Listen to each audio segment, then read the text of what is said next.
just sitting here watching the wheels go round and round.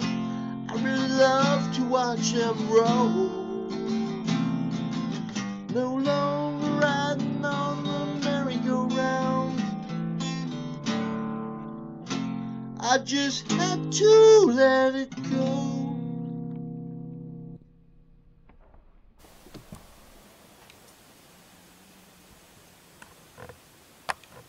Welcome to Off the Grid with Skantar. Here we're looking at an issue of buildings, and that's the University of Hawaii's Maui College will be one of the first college campuses in the U.S. to generate all of its energy from on-site solar PV systems, and that's parking lot solar. It's pretty cool. You park underneath it, keeps your car cool while the sun beats down on the power. That's pretty good. There are several other things that are coming up in here. Let's show you something from last episode. We were doing a refrigeration lecture, and I smeared this around, and I called this John Glenn in the Shadow of Mercury Atlas. Off the Grid with Skantar Season 2, Episode 9. And this is the way it is. There's his space helmet, there's Mercury Atlas in the background. Everything has to be something. When you paint unobjectively, something will happen. And to me, so what I did, I used the very best watercolor paper you could get, okay? And I mean, literally, since 1492, they've been making this, like... So they've been around a while. It's well established. And I used the color shifting paint, most expensive and coolest color shifting paint. So if you look at it, does it really shift color? Perhaps, yeah. And is that like a mask? Is that a helmet? You know what I mean? I think it's cool. So to me, and did you know on watercolor paper there's a smooth side here and a rough side? So technically it's done on the rough side. You get a real good close-up of some of that. These are really cool. Now to me, has a much greater chance of like going up in value than like the scratch-off ticket. Like let's see what we could win if we get an 8 over here. 13 and a 12 and a 3 and a couple 9. So we didn't win shit on that. But now if I take this, right, Mr. Rumble, would you please hand me a piece of wood over there, bud? There's a piece of wood up again in the dryer. What I'm going to do, I'm going to take a whack at this lottery ticket. This is the second chance drawing here. And all that is a piece of shipping material. And we're going to just have at it with this freaking lottery ticket and this color shifting paint.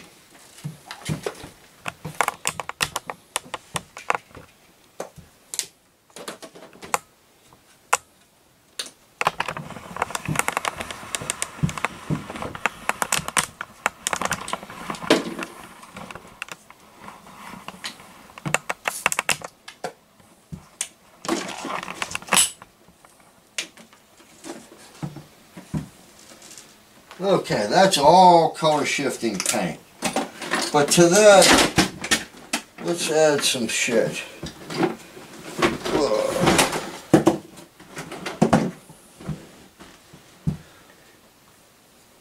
Now that's more color shifting paint. Let's add some cadmium yellow right into this black to make a black and gold kind of thing. Alright. So, here's our lottery ticket.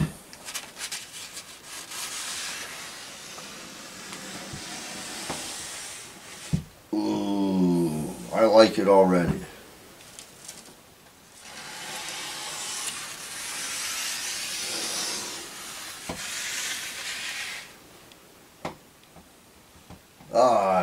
Really, I'm digging it. Yeah.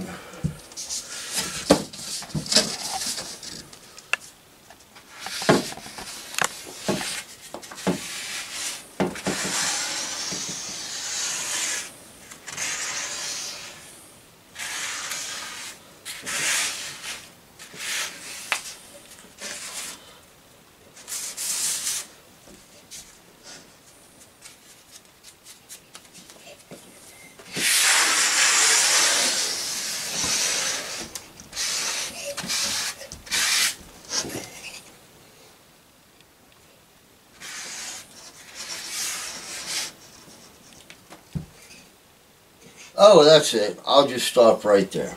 Cut the scene, please. I'm drinking a Yingling. This is an American-owned beer. I used to be into Budweiser, and I found out the Chinese own Budweiser. And here's a funny thing about the Chinese. Like, we were trading silver, the Western world, to the Chinese for silk. And then they came up with a way, hey, you know, how can we stop giving them all this silver? It's like, whoa, get them all hooked on opium.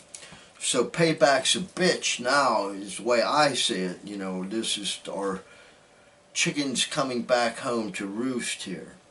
I found this. This is a schematic diagram of my old Commodore 64, okay, from 1982. I was just out of electronics school, okay, and we studied this, believe me, we studied this microprocessor, and there's discrete components, there's little NPN transistors and resistors, and we knew every single part, and we had to know. And our RS-232 serial data port, we had to know it all, and then times changed suddenly, right? It just seemed like very short time later, and I got a good job. I was working, and then suddenly my buddy yanks his lappy, something like this, one of the first ones, okay, yanks it off the bed by the roots and rips out the power cord. Okay, well, Appalachia, we can fix anything, right?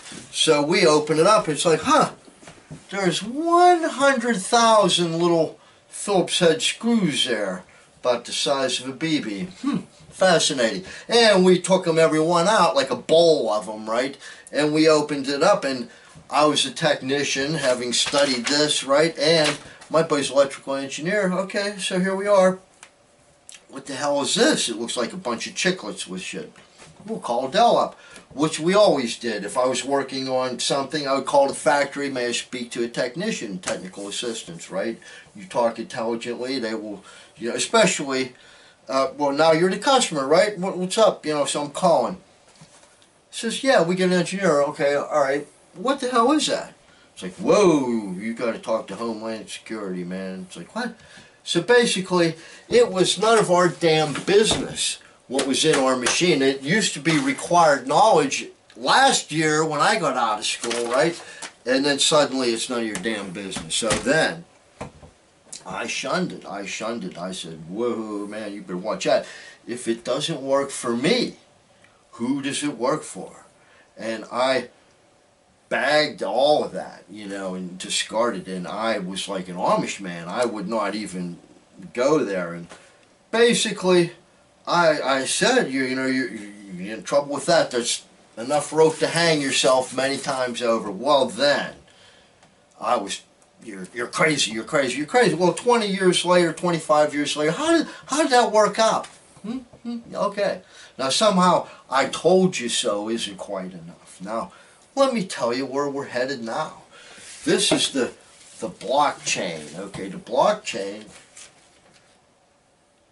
By the way, the cover, they're engineering your future. Let me turn the light on. And by the way, we are on the N-cube. Nothing but the N-cube. Okay, I want to make that clear.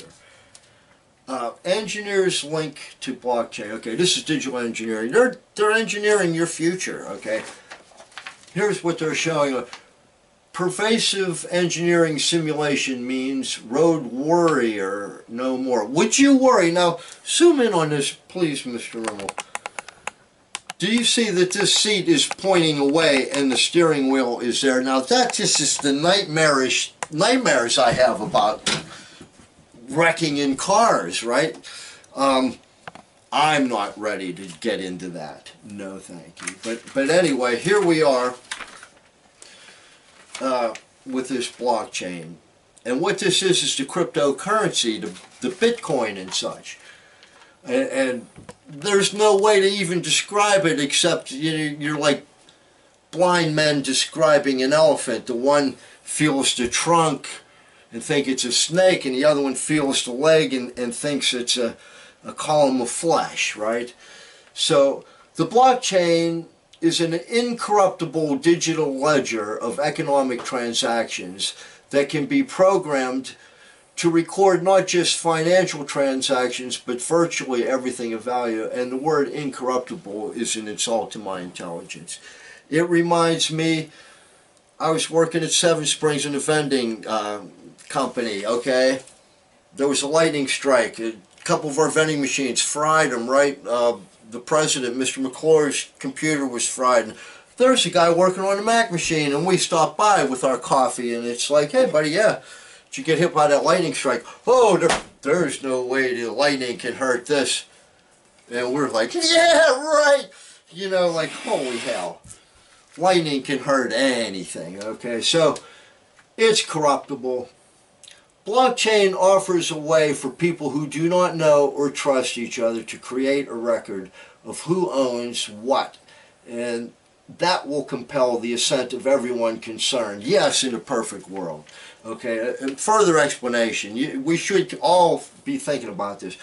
Picture a spreadsheet that is duplicated thousands of times across a network of computers. Then imagine that this network is designed to regularly update this spreadsheet, and you have the basic understanding of the blockchain. Well, they're updating every 10 minutes, and then they're saying, okay, they're going to have it so you'd have to check everything in 3 seconds. Well, believe me, if they're going to steal $1 trillion, they will spend millions to do that. I'm sure.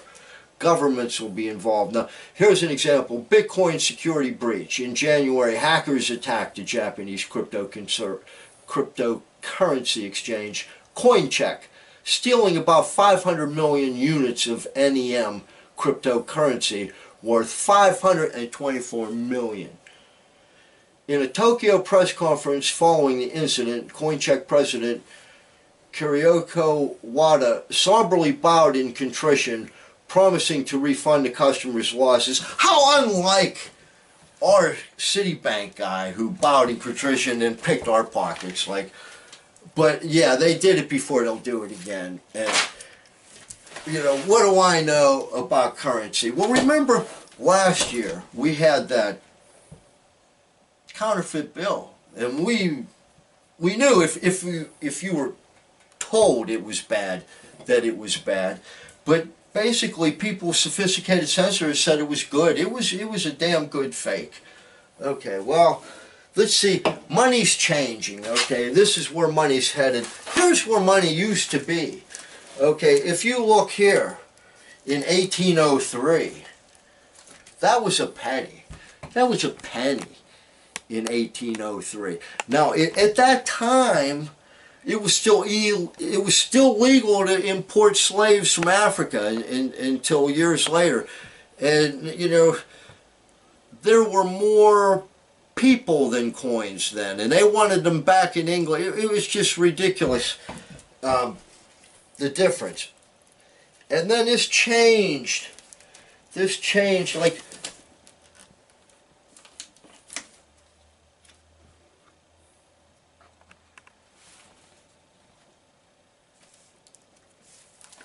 I'm looking for some. Hold this. I needed some better light. This is a half cent. This is a half cent from 1835. So inflation has truly taken a toll, and money evolved. These are the basic cents. Here's a 3 cent. There was once a 3 cent. And this one is a silver 3 cent piece.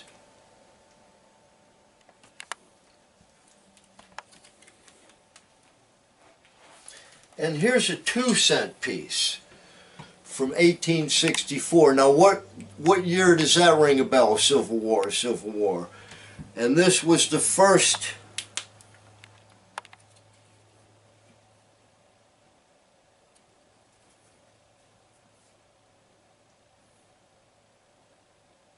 United States of America. In God We Trust. That's the first time they put In God We Trust. Okay, now going through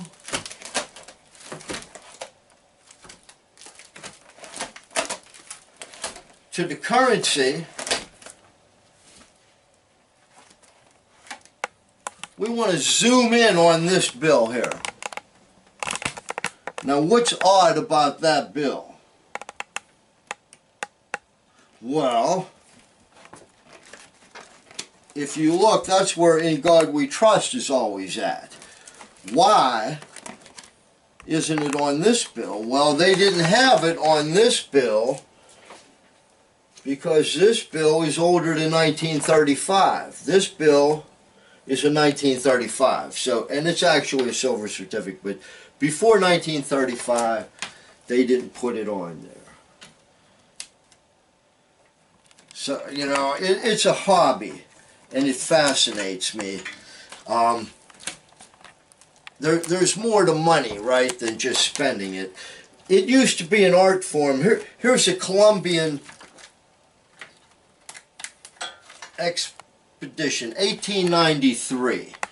Okay, and it was 1892. It was 100 years after Christopher Columbus, who was not demonized at that time, set sail. And that was a commemorative $50, right? And these artists, they did beautiful work. And I would encourage you to become a numismatist.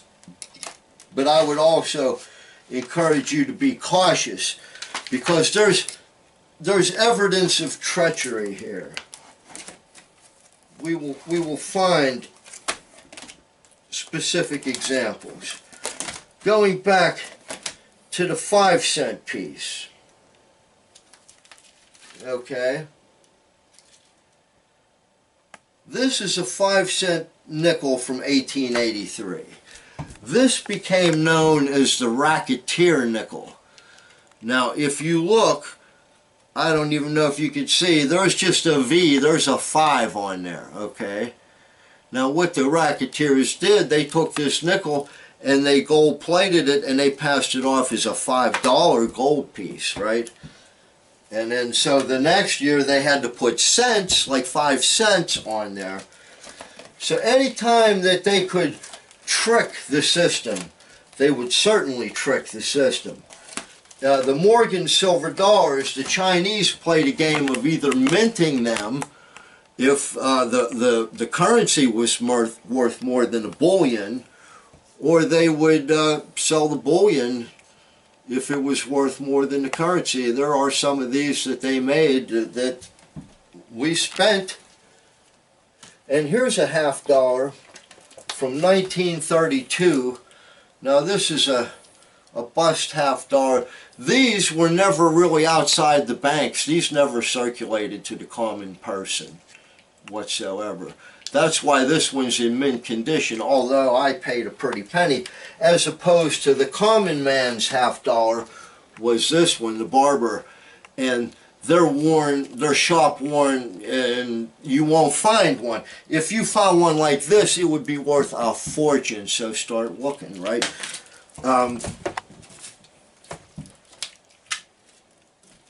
I'm looking for one more $50 that I think I have. Oh yeah, here we go. Here's a die-cast copy of a Barber half. Now that was, like I said, the common man's currency at the time, right? You would be handing somebody a handful of them, not just one, right? So in this handful, they would slip you this, right? And you could hear it sound like pot metal. You know why? It is pot metal, see? Somebody made a die-cast copy. And it, you know, hey, sort of looks like it. if you had a few, you know what I mean? It's in actually better shape, right, than the damn real one. For the reasons I said, they might have found a good one if they were going to copy it. So it's an actual counterfeit. At one time, it was worth their trouble to pass that off as 50 cents. And when I talked to the lady at the Secret Service, I said, who would want to counterfeit a $1 bill? And she said, you would be surprised, because they're getting away with it. And my point is, they will get away with this too. And I don't think that our guys will be as honorable as the Japanese guy, Bitcoin. So let's just keep an eye on that, and that's pretty much our season finale. And we're going to take our summer vacation. I want to remind you that come August 1st, it'll be 2 years I have not been connected to normal power. So you can get by. Now, we're not calling it solar anymore. We're going to call it PV, photovoltaic. And we're not really missing anything. Peace.